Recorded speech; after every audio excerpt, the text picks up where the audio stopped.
Ahora, tú debes de pensar que si ya fuiste llamado, dice la palabra, muchos son los llamados y pocos son los escogidos. Entonces tú debes de estar dentro de los escogidos que son fieles y elegidos.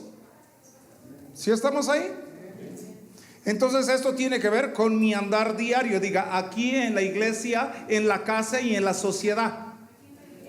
Usted no es un camaleón. Usted debe de ser íntegro. Usted debe de ser una persona verdadera, honesta. ¿Sí estamos ahí? Vivir la fe de una manera práctica.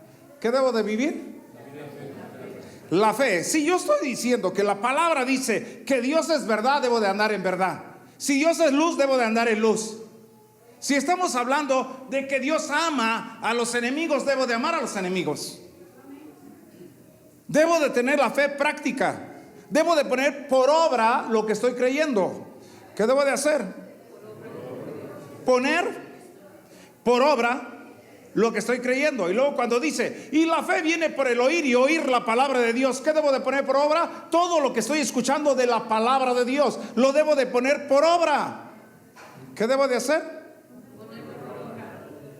Ponerlo por obra. Es que una fe sin obras es una fe muerta. Y sin fe es imposible agradar a Dios. El que cree que Dios existe, cuando viene a buscar a Dios, tiene un galardón de Dios. Entonces la fe me hace que yo reciba las promesas. ¿Qué me hace la fe? Una de las preguntas que nosotros haríamos, una de las preguntas que tendríamos en este tema es: ¿por qué muchas promesas de Dios no se cumplen en nosotros? ¿Por qué mucha palabra de Dios queda solamente como una esperanza? Queda solamente como que en un tiempo se va a cumplir. Pero ¿cuándo se va a cumplir la palabra de Dios? Cuando tú ves la vida de Jesús, cada paso que daba el Señor Jesús para que se cumpla lo dicho por el profeta, para que se cumpla la profecía. Y todo lo que hacía Jesús era un cumplimiento y un cumplimiento y un cumplimiento. Pero ahora vemos algo que se nos opone, algo que es contrario, algo que no nos deja alcanzar, que no nos deja recibir, algo que está en medio de nosotros. Y a veces nosotros nos pasamos a ser parte de eso que está en medio. Y es lo que debemos de evitar. Porque, le adelanto, el oprobio y la afrenta de David, cuando trasladó el arca a la tienda que él construyó, la presencia, la gloria estaba en su casa. Era el mover del Espíritu de Dios en la casa de David. Era estar diario alabando las 24 horas la presencia de Dios. Terminando de danzar, la bofetada más grande, su mujer. Te he visto como cualquiera que se desnuda delante de las sirvientes. Pero mire, quiero que vea un verso en la TLA. Segunda de Samuel, capítulo 6.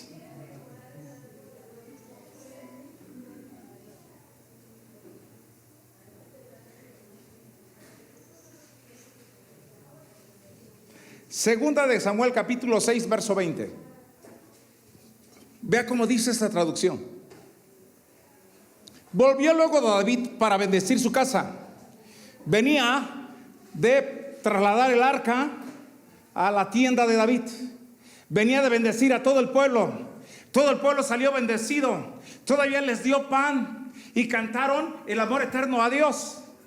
Y ahora él viene tan bendecido de la casa de Dios, viene con una gloria divina y ahora entra a su casa. No sé si usted tenga un Mical o una Mical, porque cuando regresan del templo llegan a la casa a pelear. Llegan a la casa a insultarse, llegan a la casa a ofenderse, llegan a la casa a señalarse. Bendito todo el tiempo que estuvo en la presencia de Dios y saliendo de la casa de Dios, una afrenta. ¿Una qué? Y saliendo Mical a recibir a David, dijo: cuán honrado ha quedado hoy el rey de Israel, descubriéndose hoy delante de las criadas de sus siervos, como se descubre sin decoro cualquiera. Le pedí la traducción TLA. ¿Sí? También David se fue a su casa y al llegar empezó a bendecir a su familia. Pero Mical le dijo: hoy has hecho el ridículo, no te has portado a la altura de un rey, con los saltos que dabas. Hasta la última sirvienta te dio el trasero. Realmente te has portado como una persona vulgar y sin vergüenza. A ver, ¿cómo le dijo? Viejo ridículo, de tus brincos hasta las nalgas se te vieron. Véanlo, así dice la traducción. ¿Y quién era? Su esposa. ¿Quién era? Su amada. ¿Quién era? Su ayuda idónea. ¿Quién era? Su amiga. La afrenta más grande. Aquí estamos, gloria a Dios, aleluya, te alabamos, Señor. Y saliendo en el vehículo, por nada a discutir. En la comida discutiendo. Ya ni se va a comer porque ahí está la afrenta. ¿Qué está? Entonces en el estado de dignidad está la afrenta, y la afrenta no te deja llegar al estado de dignidad. ¿Y quién es la afrenta? La mujer. ¿Quién es la afrenta? El marido. ¿Quién es la afrenta? La suegra. Chulada de maíz prieto, suegra. ¿Quién es la afrenta? El hijo, la hija, el sobrino. Y ahí están juzgando, ahí están criticando todo lo que se hace. Una afrenta tan grande. Yo me puse en la mañana y me puse a ver cuántas afrentas vivió David. Llega la bendición a David. Y ahora lo ungen como rey. Pero él no tenía lugar en la mesa. Él nació sin honra. Y ahora Dios manda al profeta. Diga, manda al profeta. Diga, Dios me habla a través de la palabra que es profética. Y cuando está ahí, oye muchacho, mira que llegó el sacerdote para hacer una fiesta, un banquete a tu casa, pero no se puede sentar. Diga, eso es Pascua. Hasta que estés tú presente. Tus hermanos, a todos ya pasó. Ya los pasó por los rayos X, ya pasaron revista, ninguno fue seleccionado, muchacho. Tú eres el indicado. Y ahí lo trae corriendo, corriendo, y ahí dejaron las abejas en el aprisco. Y ahora báñate, perfúmate, ponte vestido de gala. Y ahora te voy a presentar al profeta. Y ya va el que fue por él, el criado, y lo pasa. Y cuando lo pasa el papá, este es mi hijo. Y el profeta siente en su corazón, este es el elegido por Dios. ¿Qué es? Qué glorioso, los hermanos presentes. Y este va a ser el rey de Israel. Palabra profética. ¿Palabra qué? Y puedes venir a la iglesia y puede hablar el Espíritu Santo y te puede decir, tú vas a ser un gran hombre, tú vas a ser un hombre de éxito, de triunfo, vas a ser un varón de Dios. Dios te va a utilizar para la gloria de su reino, en profecía, en enseñanza. Vas a ser un gran pastor, vas a ser evangelista, vas a ser un apóstol, vas a levantar iglesias para Cristo. Y te lo puede decir. Pero luego te dicen, acuérdate de Acapulco. Eso se lo dijeron a David. A ver, vamos a ver.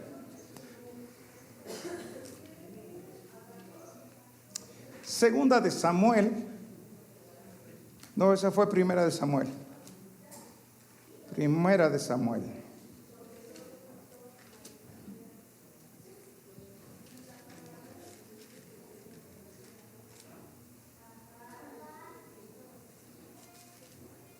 ¿Cuántas afrentas, cuántos oprobios pasó David?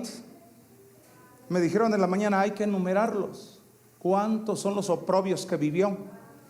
Porque nosotros llegamos al estado de la gracia. Y el estado de la gracia es una aplicación que se te va a hacer. Cuando usted recibe a Cristo Jesús, usted no tenía nada de santo, ni de bueno, ni de justo, ni de noble, ni de bondadoso. Éramos de lo vil y de lo despreciado. Si alguien estaba antes con todo lo que ya dije, ya le hubieran salido alas si estuviera en el cielo.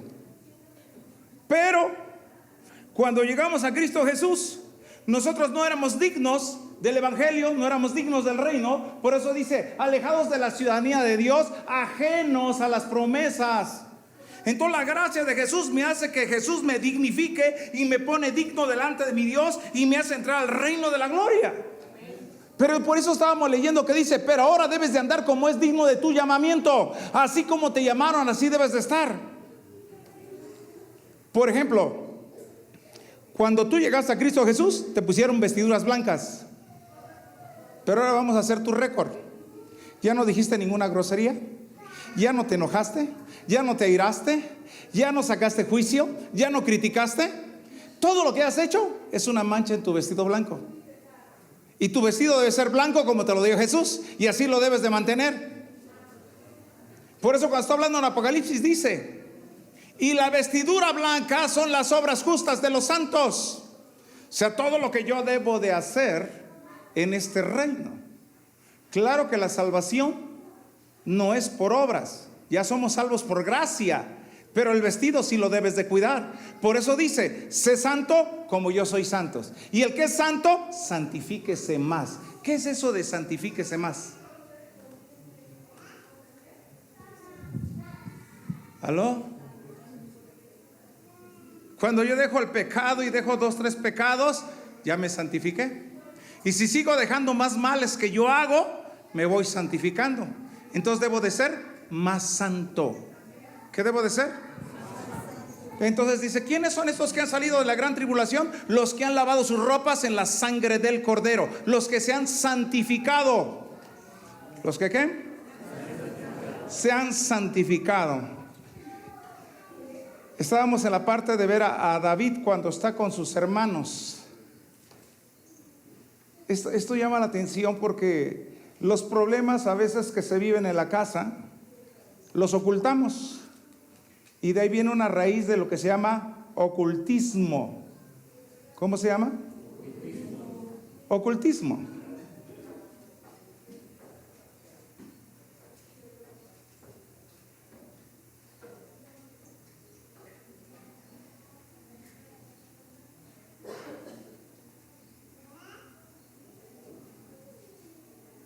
Vamos a ver, es 1 Samuel capítulo 17, verso 12. Vamos a alternar un poco la lectura. Y David era hijo de aquel hombre efreteo de Belén de Judá, cuyo nombre era Isaí, el cual tenía 8 hijos. Y en el tiempo de Saúl, este hombre era viejo y de gran edad entre los hombres. 13.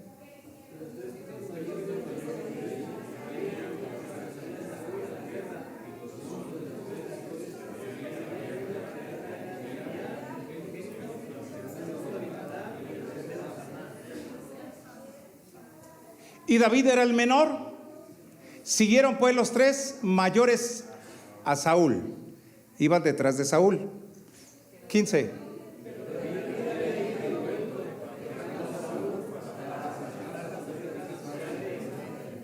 (16) Venía pues aquel filisteo por la mañana y por la tarde, y así lo hacía durante 40 días.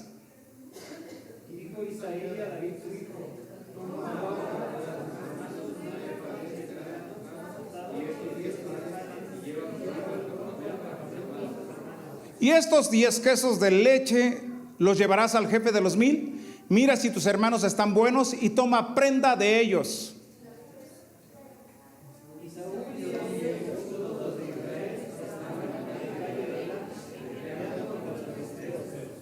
Bueno, ahí dice peleando, pero estaban los dos dispuestos para batalla. 40 días salía el gigante Goliat y desafiaba a los ejércitos de Israel. O sea, aquí debemos de entender. Dice la Biblia, la gloria de los jóvenes, ¿qué es? ¿Qué es? O sea, ustedes se tienen que mantener machines. La gloria de Dios está en los jóvenes. La fuerza de Dios está en los jóvenes. No les zacatecas a los demonios. Hay que enfrentarlos. ¿Hay que qué? Es que eso no me gusta. Pero ¿quieres ser como David? ¿Quieres estar en la casa de David? Qué lindo es cuando dicen, ¿y de qué tribu son? ¿Saben? Muchas iglesias siempre dicen, nosotros somos de la tribu de David, nosotros somos de la tribu de Judá. Pero porque no conocen todos los beneficios de las 12 tribus. Pero si fueran como la tribu de David, serían valientes, serían hombres de espada, serían hombres sin miedo, andarían con un corazón agradando a Dios. ¿Cómo andarían? O sea, mi vida es agradar a Dios, mi vida es reflejar a Cristo delante de una sociedad perversa, incrédula, maligna, para que sea glorificado Cristo en mi vida. ¿Qué tiene ese joven? ¿Qué cambio tiene? Mira, es fuerte, mira, no toma, no fuma, no habla mal, siempre para todo dice gracias a Dios. Y lo ves cuando ora, cuando está comiendo sus alimentos. ¿Qué hará de mañana? ¿Qué hará de noche? ¿Por qué es tan sabio? ¿Por qué es tan entendido? ¿Por qué es tan distinguido entre 10,000? Porque es el Hijo de Dios. Amén. Sigamos la lectura. ¿A quién le toca leer? Se levantó pues David de mañana, y dejando las ovejas, cuando al cuidado de un guarda, se fue con una carga como Isaí le había mandado. Llegó al campamento cuando el ejército salía en orden de batalla y daba el grito de combate. 21.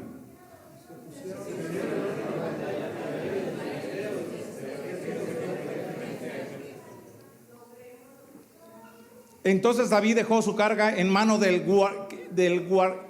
que guardaba el bajaje. Corrió al ejército y cuando llegó preguntó por sus hermanos si estaban bien.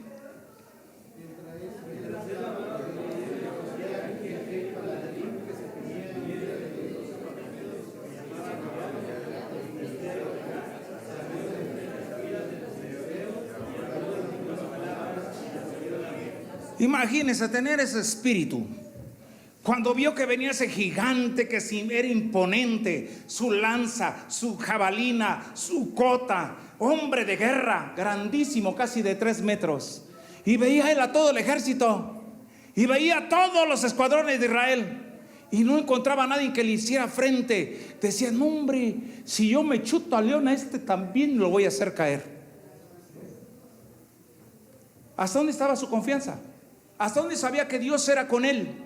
¿Hasta dónde veía la grandeza de Dios, el poder de Dios? Nadie puede maldecir al pueblo de Dios. Nadie puede hablar mal del pueblo de Dios, porque Dios es con nosotros, y dijo Dios, no maldecirás.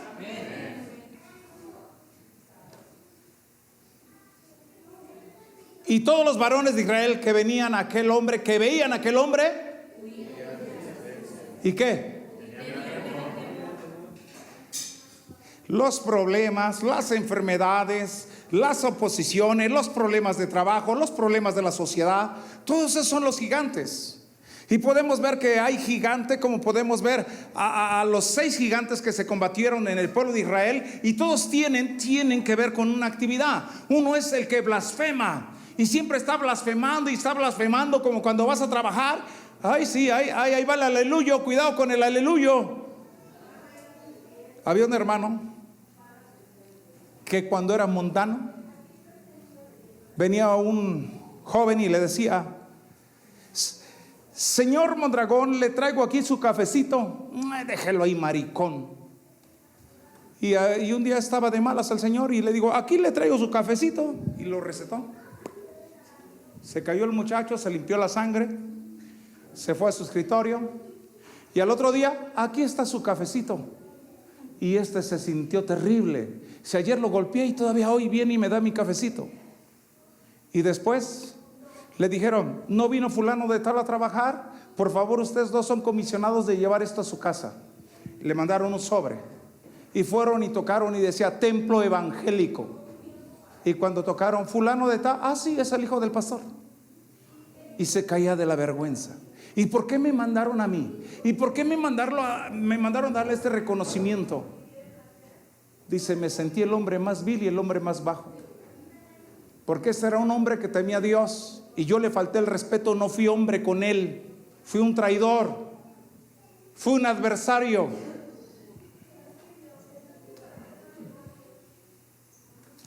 ¿Cómo es la gente del mundo cuando sabe que eres cristiano? Cuando sabe que no te defiendes, cuando sabe que tú haces todo lo contrario. Actúan en contra de ti, se oponen a ti. Y eso es ser una persona o ser un mal de afrenta contra tu vida. ¿Ser qué? Dice, y mis amigos me afrentan cada día diciendo, ¿dónde está tu Dios? Qué tremendo. Pero sigamos la lectura. 25.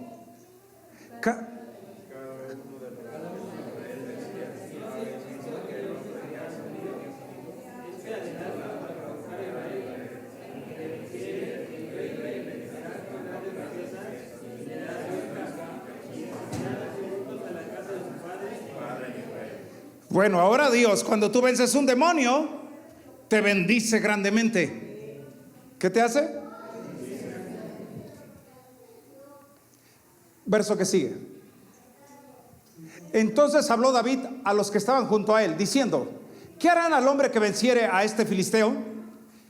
Y quitar el oprobio. ¿Y qué? Quitar el oprobio de Israel. O sea, debo de entender que hay un enemigo que está blasfemando en contra de la iglesia, en contra del pueblo de Dios, que se levanta y se levanta para estar atacando al pueblo de Dios. Y dice, esos aleluyos que ayunan, que oran, esos aleluyos que siempre están viviendo en la iglesia, y míralos nada más, se mueren de hambre. Míralos cómo están, y son miedosos, son cobardes. Ahí juntos sí están. David versaba delante de Jehová, pero acá afuera,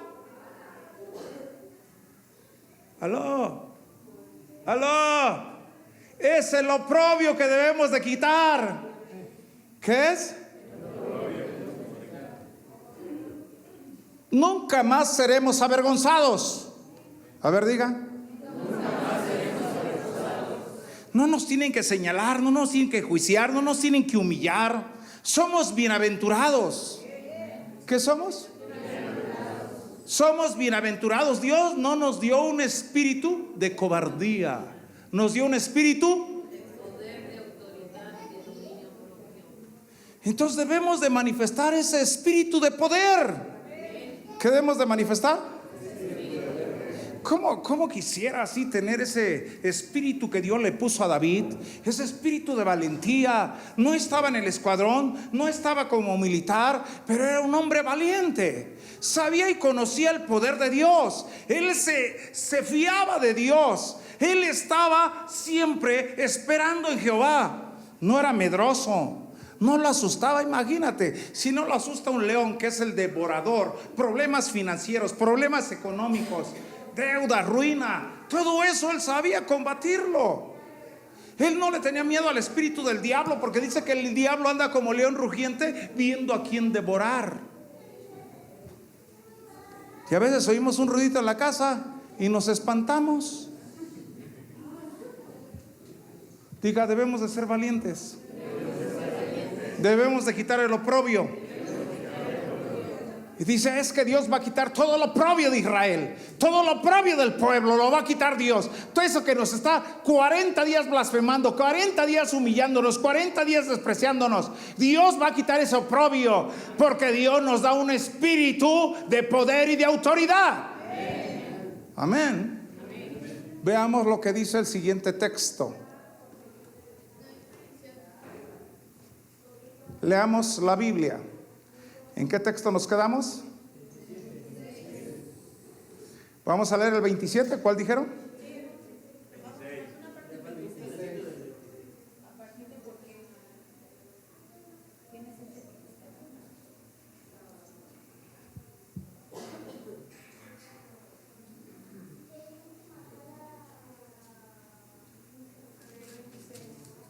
Sería el 26. Entonces habló David a los que estaban junto a él diciendo, ¿qué harán al hombre que venciere a este filisteo y quitare el oprobio de Israel? Porque ¿quién es este filisteo incircunciso para que provoque a los escuadrones de Dios viviente? 27.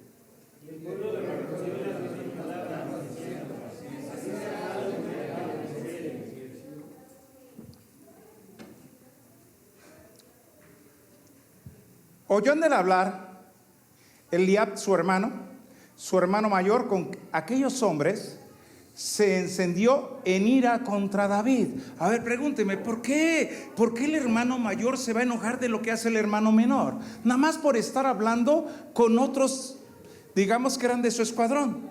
¿Por qué se encendió en ira? ¿Por qué despertó la molestia? ¿Por qué se enoja? Esto me hace recordar muchas de las veces cuando el hermano mayor ve al hermano menor que va con sus amigos y está hablando con sus amigos. ¡Ey, ey, tú cállate! Ya no te lleves con ellos, órale, métete. Eso es menosprecio. ¿Qué es? Sigamos en la otra parte de la lectura.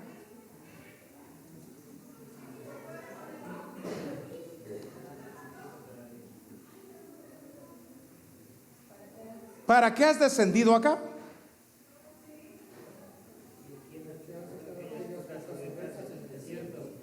Ahora, esa parte léala. Yo conozco tu soberbia y la malicia de tu corazón, que para ver la batalla has venido. ¿Por qué salió esa expresión?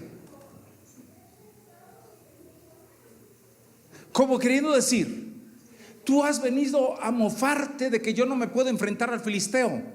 Tú has venido para darle la noticia a mi padre que estamos todos acobardados, todos encerrados, todos con miedo, todos paralizados.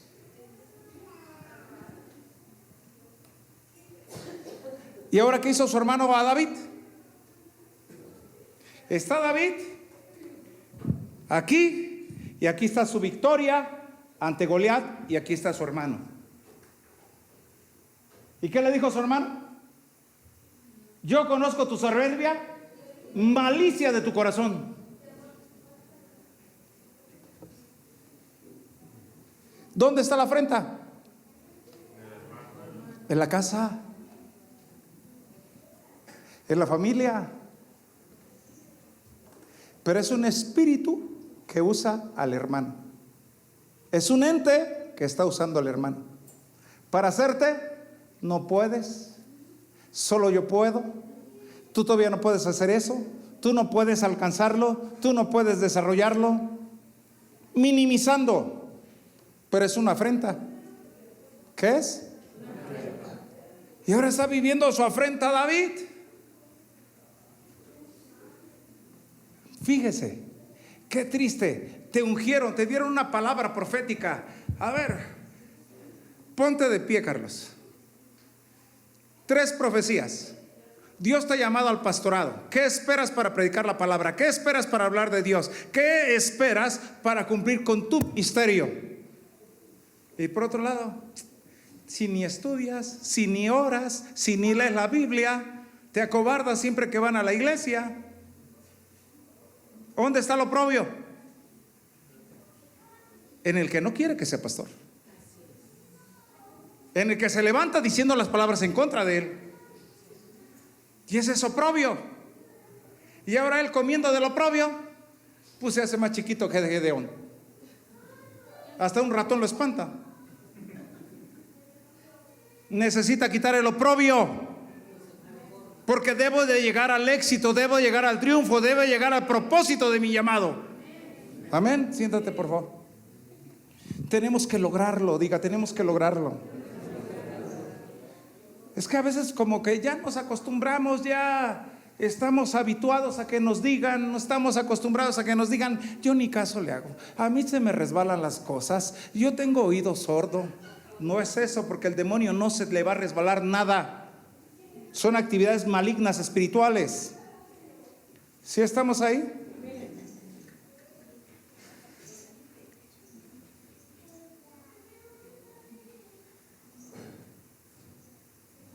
El oprobio puede estar dentro de la persona o puede dañar a la persona por dentro, pero el oprobio está fuera de la persona.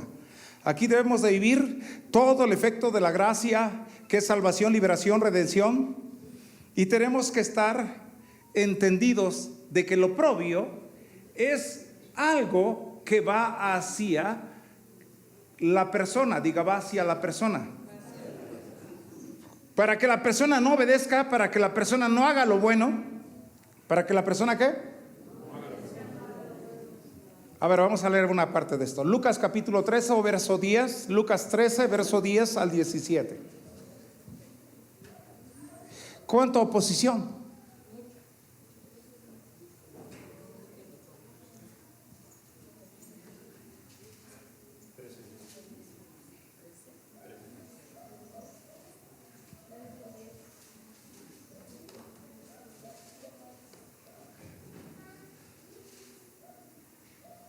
Leamos. Enseñaba Jesús en una sinagoga el día de reposo. Fíjese, el hecho fue en la iglesia.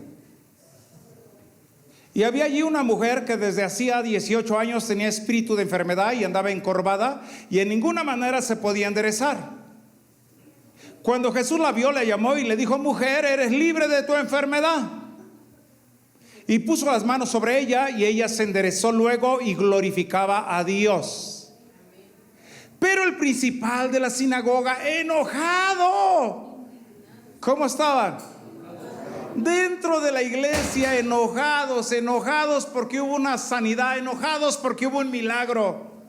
¿Cuántos se enojan por ver los milagros de Dios? ¿Cuántos se oponen? La campaña la tenemos el 25 de mayo. Tenemos 2 pastores de Estados Unidos invitados y vamos a trabajar fuertemente para vivir milagros y que toda oposición de oprobio no se levante más. Semana Santa tenemos retiro.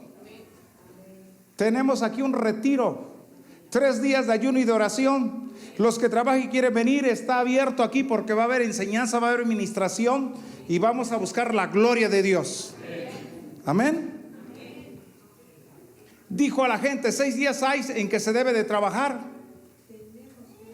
Si no te arrepentiste, si no hiciste como dice el legalismo, no tienes derecho de sanar. Si no te conviertes a Cristo, no tienes derecho a sanar. La mujer Sirofenicia, ¿era cristiana? ¿La sanó Jesús? ¿Por qué le ponemos obstáculos? El que convence de pecado es el Espíritu Santo. El que va a obrar en la vida de la gente cuando se arrepiente y se convierte de corazón es el Espíritu Santo. Dejemos hacer al Espíritu Santo lo que el Espíritu Santo debe de hacer. Sabe hacer. Usted lleve el mensaje de salvación. ¿Sí estamos ahí? Entonces, ¿dónde estaba el oprobio? En la iglesia. ¿Cuál era el oprobio? Entre la sanidad y la enfermedad. Aquí estaba el oprobio. Espérate. Tiene que ser según la regla de los fariseos. Tiene que ser conforme a la costumbre. Tiene que ser de esta manera. Si no, no puedes recibir sanidad. Yo me pregunto, ¿habrá alguien dentro de la iglesia que se enoje porque otro reciba sanidad? Porque a veces decimos: hermano, mire, Dios sanó a esta persona del cáncer. Y no aplaude, no le da gloria a Dios. ¿Por qué no le da gloria a Dios si es un hecho maravilloso? ¿Aló? Su sanidad es mi sanidad, porque somos el cuerpo de Cristo. ¿Sí estamos ahí? Vamos a ver otro significado del oprobio.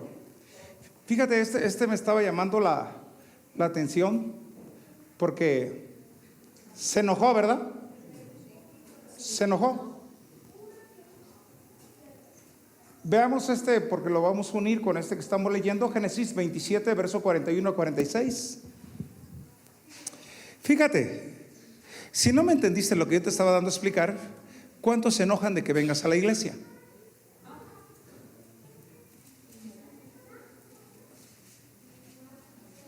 Pura iglesia, que no tienen un día para ir a viajar, para disfrutar, para descansar. No, es iglesia nuestra vida. De ahí vivimos. Aborreció Esaú a Jacob por la bendición con que su padre le había bendecido. Dijo en su corazón: llegarán los días de luto de mi padre y yo mataré a mi hermano Jacob. Sigamos la lectura.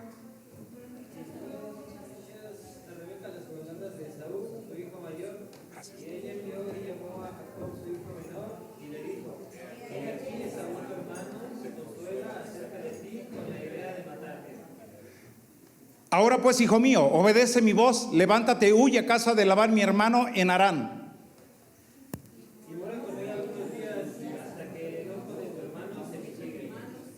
Hasta que se acabe el enojo de tu hermano.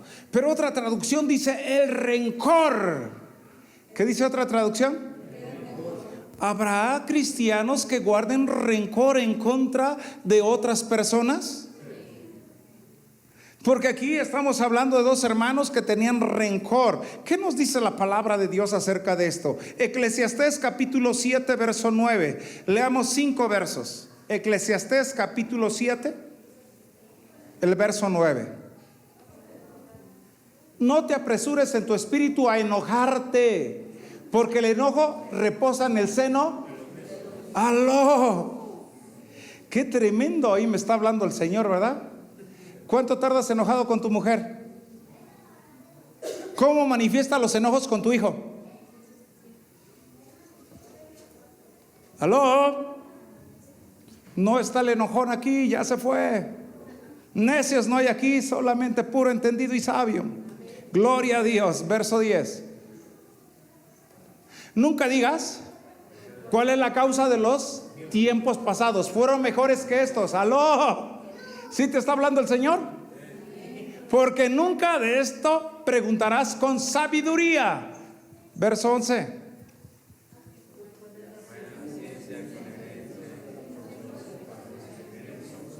Sigamos el otro. Porque escudo la ciencia.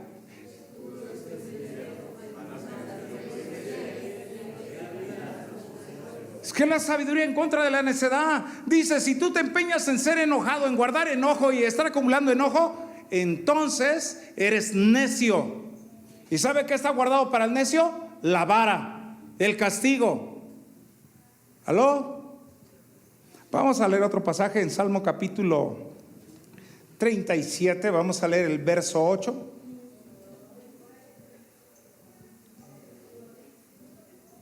Enojarse es malo, guardar rencor es peor.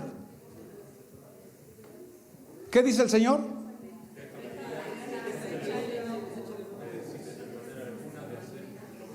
Desecha el enojo, quítalo de ti. Por eso airaos, pero no pequéis, no le des cabida al diablo. Si tú sigues de necio y sigues guardando enojo, ¿cuándo se va a acabar tu proceso de liberación? ¿Quién lo mantiene? Vivito y vigente. Y le da comida al chamuco. No es el vecino, te lo aseguro. El oprobio es el fruto de acciones malas del pasado, guardados que no se han expresado en forma directa. ¿Por qué el hermano de David le dijo: yo sé la malicia de tu corazón y eres un hombre soberbio? Porque era del pasado. ¿Por qué? Por favor, los que tengan eso, pongan atención. Solamente una frase, pongan atención a José José. Ya lo pasado, ya todo se olvidó. Entonces debemos de dejar las cosas pasadas. Debemos decirle: ¿sabes qué? Mira, yo tenía esto contra ti porque me hiciste esto cuando yo era niño, me afectaste, me dañaste, me insultaste, me sobajaste, pero ahora te perdono. No guardes rencor. Y cuando tú vas directo a su cara, tú se lo dices de frente, es cuando tienes sanidad. El otro le dijo: tú eres perverso, tú eres soberbio, tú tienes malicia en el corazón, vete, nada más vienes a ver qué hay aquí. Su frustración. Pero él sí sabía que David tenía todo el poder de parte de Dios, toda la autoridad para vencer a un gigante. Dile con un codacito al de al lado: ¿cuál es tu gigante que no has vencido? Vence el miedo. ¿Sí estamos ahí?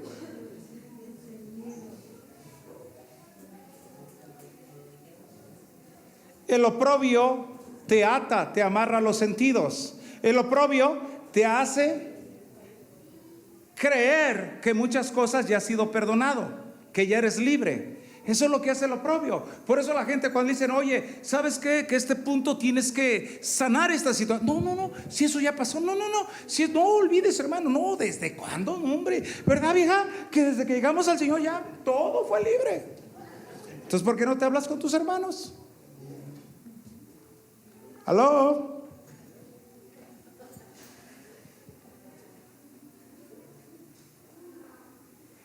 Vamos a ver otra parte. Cuando dice que el oprobio es morar en tierra ajena, David se fue a la tierra de los filisteos. ¿Es tierra ajena? Sí. Eso es oprobio. Diga, eso es oprobio. Otra. Cuando tú ves en el desierto que tiene que huir por causa de Saúl y está siendo perseguido por Saúl, y ahora en el desierto está cuidando todo el ganado de Nabal, y Nabal se enriqueció a causa del cuidado de David. Sus meros pastores le dijeron: por ellos no hemos tenido pérdidas, por ellos nos hemos reproducido, por ellos estamos seguros. Y Nabal dijo: ¿quién no está huyendo en este día de su señor? Y fue un oprobio y una afrenta a Nabal en contra de David. ¿Y saben de qué tribu era Nabal?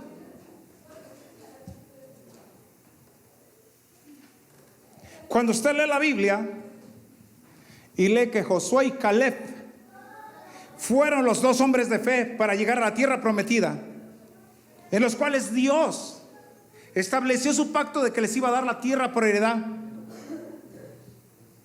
Nabal es hijo de Caleb, es nieto de Caleb, y es de la misma tribu de David. Y todo Israel sabía que Samuel había ungido a David para ser rey de Israel, y no tuvo temor. Y ahora todo el tiempo que cuidó su ganado, él se opuso a darle algo a David, a honrar a David, a darle honra a David. ¿A darle qué? Piensa, hermanos, porque debemos de honrar a Dios, porque todo lo que tenemos es por Dios. No sea usted instrumento de oprobio ante Dios.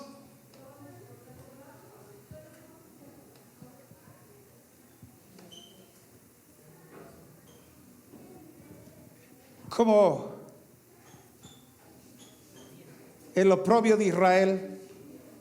El oprobio de Israel es que eran esclavos, eran servidumbre. Todos los que estaban en Israel era su condición de vida. Y ese es el oprobio. Josué capítulo 5 verso 9. Humillados. ¿Han visto el comercial ese que sale en la tele que dice los padres bien felices?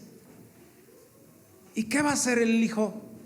Y le dice la enfermera: pobres igual que ustedes. Ese es el oprobio de Israel. Jehová dijo a Josué: hoy he quitado de vosotros el oprobio de Egipto, por el cual el nombre de aquel lugar se llamó Gilgal hasta hoy. O sea, Dios dice, por eso cuando llegaban los gabaonitas y veían a Israel, decían: nosotros hemos visto y sabemos lo que Dios ha hecho.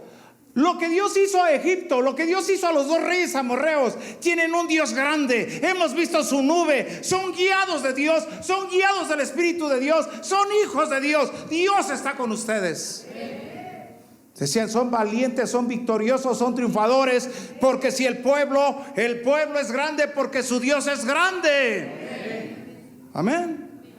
Diga: sin oprobio, sin vituperio, sin afrenta, sin escarnio, sin humillación, sin desprecio, sin menosprecio. Amén. Fíjate, cuando estaba en el mundo, era una persona que me peleaba seguido. Y eso dio una mala fama. Cuando Dios alcanza mi vida, ahora vienen las personas con las que yo tuve problemas y me vienen a retar, y vienen a insultarme, vienen a agredirme. Y yo le decía a mi esposa: les voy a ir a pedir perdón, les voy a decir que me perdonen. Pero un día, a las 3 de la mañana, yo iba caminando y me salieron dos. Y los dos eran mis enemigos y eran marihuanos. Eran gandallas del barrio. Y cuando dijeron, mira nada más, aquí lo tenemos. Y me enfrentaron, yo me pegué a un carro. Y le dije, bueno, si la vez pasada te fue como te fue, hoy te va a ir peor. Y los dos se fueron. Pero yo deberías decirle, ¿sabes qué? Perdóname, quiero decirte que Cristo te ama y yo nunca voy a levantar mi mano contra ti. Pero no lo hice. Yo le dije, si aquella vez te fue así, ahora te va a ir peor. Y en vez de que los otros se pusieran más gallitos, pues se fueron. ¿Sí me entendió? Sí. Oprobio. Oprobio, y yo todavía dándole comida al oprobio. Ven, come, oprobio. ¿Cuánto tiempo tiene que pasar para que se muera la violencia de nosotros? ¿Cuánto tiempo tiene que pasar para que los males salgan de nosotros? ¿Cómo debemos de andar? ¿Cómo es digno de vuestro llamamiento? A ver, vamos a regresar a ese punto. Vamos a hacer como una pausa. Regresamos a este punto que no expliqué, que está en Colosenses en Primera de Tesalonicenses capítulo 2, verso 12. Primera de Tesalonicenses capítulo 2, verso 12.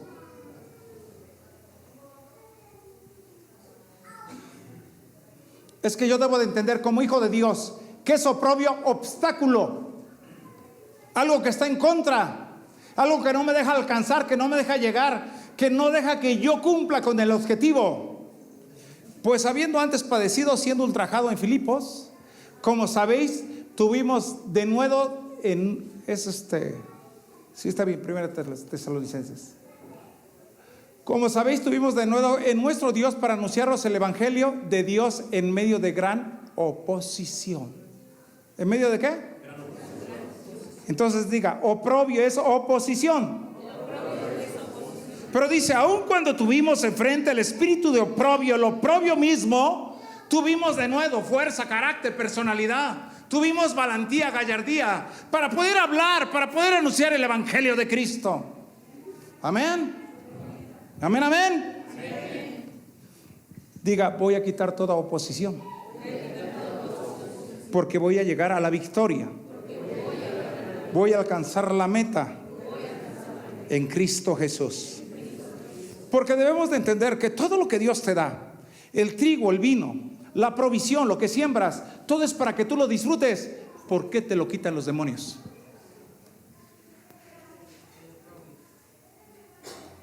¿Por qué te lo quitan los demonios?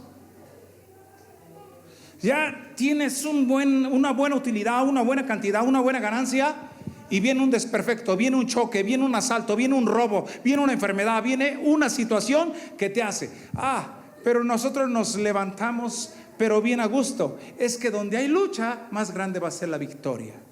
Quítelo, oprobio.